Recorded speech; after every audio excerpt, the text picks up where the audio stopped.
Knowing our identity in Christ. Mengetahui atau memahami identitas kita di dalam Kristus.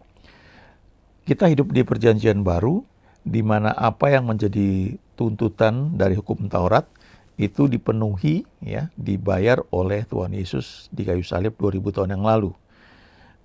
Alkitab berkata, Ia yang tidak mengenal dosa telah dibuatnya menjadi dosa supaya kita dibenarkan. Ya, kemudian juga dikatakan bahwa Ia menanggung segala penyakit kita, oleh bilur-bilurnya kita sudah sembuh. Lalu kutuk juga ditimpakan kepada Dia sehingga kita ini diberkati. Surat hutang dipakukan di kayu salib, ya, sehingga kita ini diberkati, dimerdekakan. Nah, setidaknya ada 5 hal yang saya pikir paling mendasar perlu kita pahami siapa kita di dalam Kristus, ya. Yang pertama itu adalah ciptaan baru. Who am I? Ya, in Christ Jesus. Siapakah saya di dalam Kristus Yesus? 2 Korintus 5:17 berkata, jadi siapa yang ada di dalam Kristus, ia adalah ciptaan baru. Yang lama sudah berlalu, sesungguhnya yang baru sudah datang. If anyone is in Christ, he is a new creation. Yang menjadi ciptaan baru itu yang mana? Di surat Tesalonika dikatakan manusia itu roh, jiwa, dan tubuh. Waktu kita terima Tuhan Yesus, roh kita ini yang menjadi ciptaan baru. Roh kita yang tadinya mati di hadapan Tuhan, terpisah dari Tuhan, kita menjadi ciptaan baru. Roh ini menjadi roh yang penurut. Roh ini tidak bisa berbuat dosa. Dikatakan di surat Yohanes, ya, siapa yang lahir dari Allah, ia tidak dapat berbuat dosa, ya, sebab ia lahir dari Allah. Itu roh kita, ya. Tetapi kita masih memiliki jiwa yang perlu diperbarui.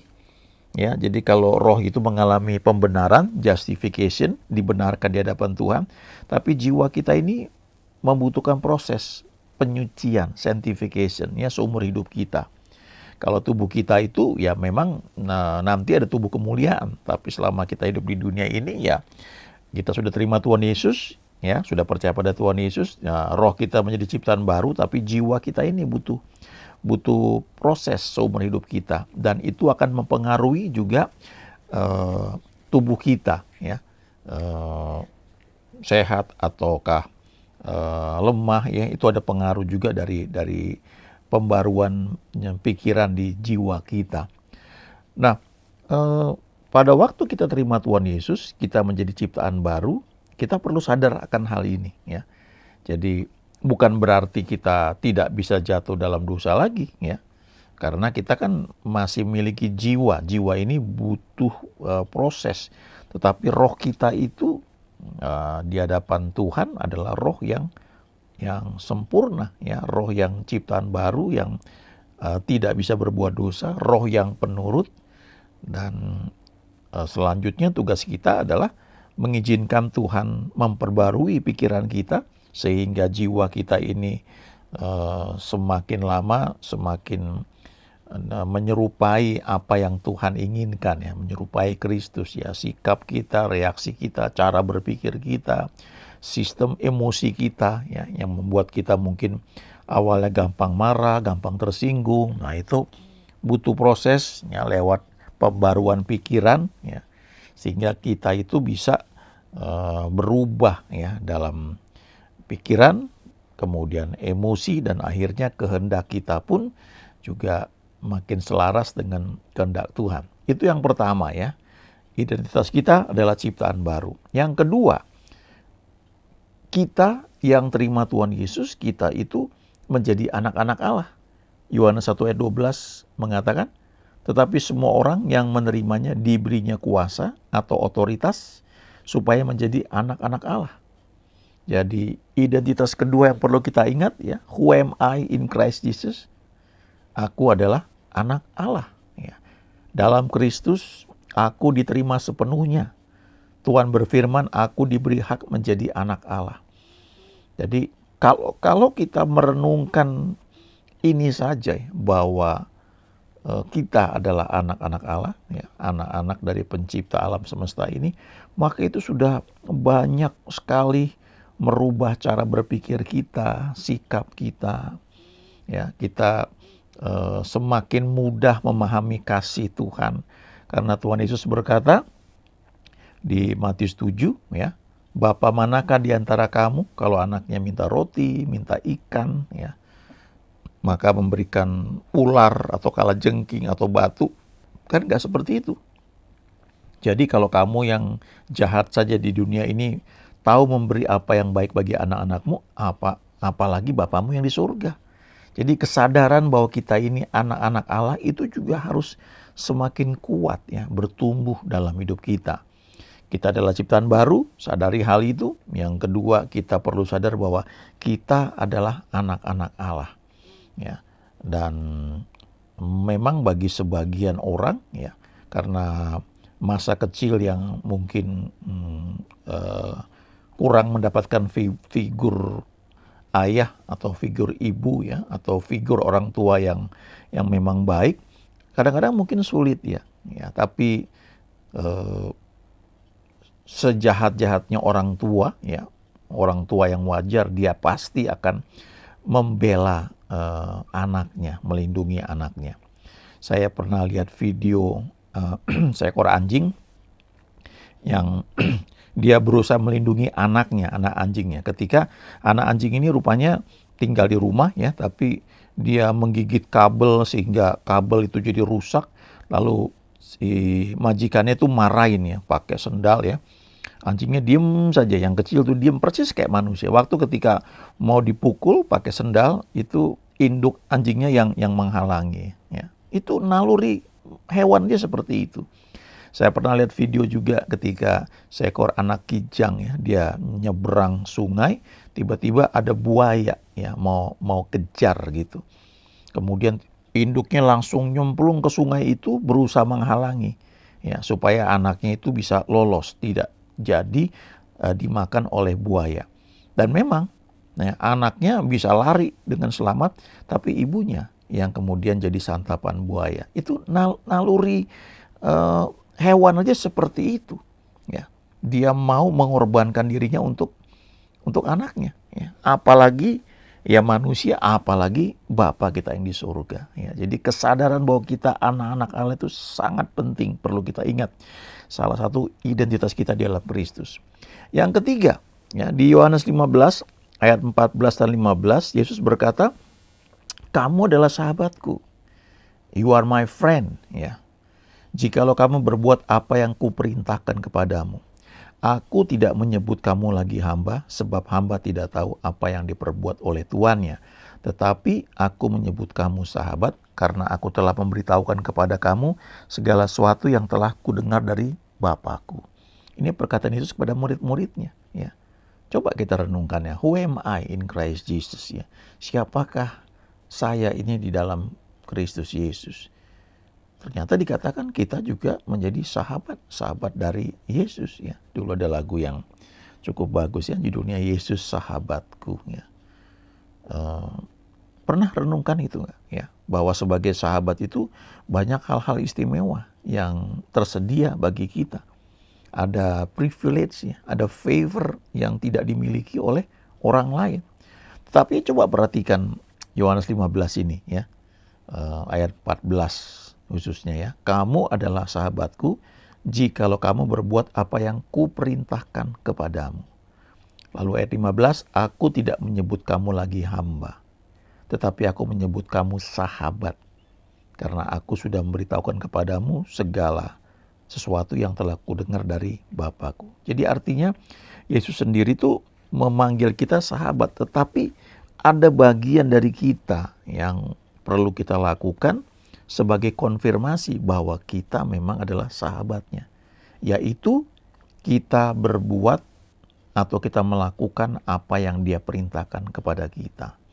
Artinya ya kita punya hubungan pribadi dengan Tuhan. Kita membangun relationship ya, karena kekristenan itu adalah soal hubungan kita dengan Tuhan.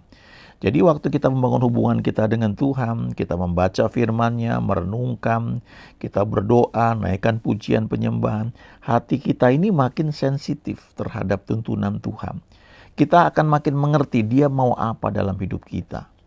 Ada yang secara umum ya, kita tahu perintah secara umum mengasihi Tuhan Allah kita dengan segenap hati, segenap jiwa, segenap kekuatan, lalu mengasihi sesama ya. Lalu perintah-perintah yang sifatnya umum, tapi juga ada perintah-perintah yang sifatnya spesifik. Nah, ketika kita tahu perintah itu, ya, misalnya Tuhan taruh di hati kita untuk berdoa senantiasa setiap pagi, ya, untuk keluarga kita, ya, tapi juga pertama-tama untuk kita dulu, ya, untuk keluarga kita, kemudian mungkin untuk pelayan, untuk gereja. Kalau kita lakukan dengan konsisten, artinya kita ini mengkonfirmasi bahwa kita adalah sahabatnya Yesus. Dan dengan sendirinya ada privilege, ya.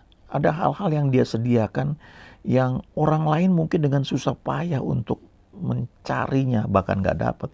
Kita tuh datang sendiri kesempatan itu. Kadang-kadang hal yang sepele, ya. Kita perlu satu kendaraan, ya. Tiba-tiba kendaraan itu datang kepada kita, ya. Kita perlu tiket kereta api, tiba-tiba itu datang kepada kita. Dan contoh yang banyak yang kelihatannya sepele, ya. Yang berikutnya, who am I in Christ Jesus? Filipi 3:20 berkata, karena kewargaan kita adalah di dalam sorga. Dan dari situ juga kita menantikan Tuhan Yesus Kristus sebagai juru selamat.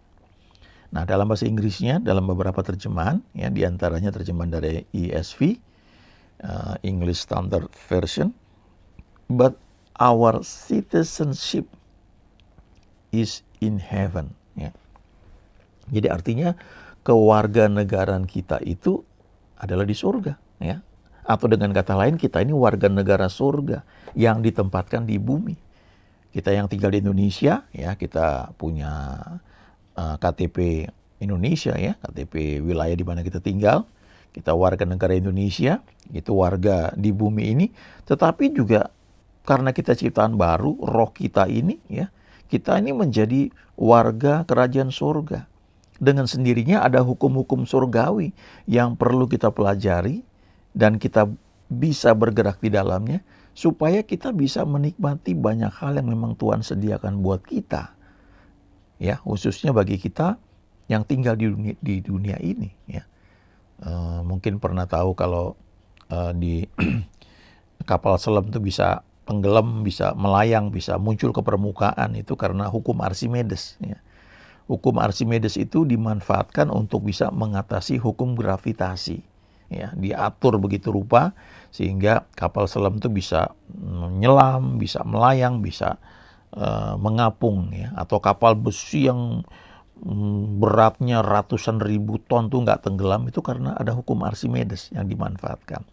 Sama juga dengan pesawat terbang, ya, bisa mengatasi hukum gravitasi karena ada hukum Bernoulli, ya, hukum gaya angkat yang ditemukan kemudian diterapkan sehingga dengan hukum itu walaupun pesawat isinya 400 orang, ya, beratnya waduh yang nggak tahu berapa berat itu, ya, bisa terbang dengan kecepatan hampir 1000 km per jam, ya.